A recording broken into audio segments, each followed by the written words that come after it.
بسم اللہ الرحمن الرحیم۔ السلام علیکم ورحمۃ اللہ وبرکاتہ۔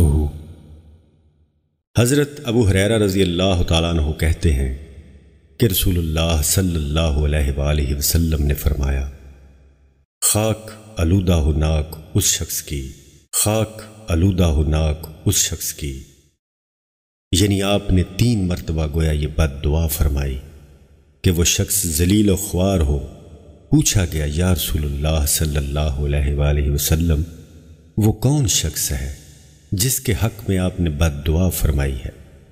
آپ صلی اللہ علیہ وآلہ وسلم نے فرمایا، وہ شخص جو اپنے والدین میں سے کسی ایک یا دونوں کو بڑھاپے کی حالت میں پائے اور پھر جنت میں داخل نہ ہو، یعنی جس شخص کے ماں باپ یا دونوں میں سے کوئی ایک بڑھاپے کی حالت میں ہو اور وہ شخص ان کی خدمت کر کے ان کو راضی نہ کرے تو وہ انتہائی بدقسمت ہے، کیونکہ خصوصیت سے بوڑھے ماں باپ کی خدمت کرنا بڑے اجر کی بات ہے اور جنت میں داخل ہونے کا سبب ہے۔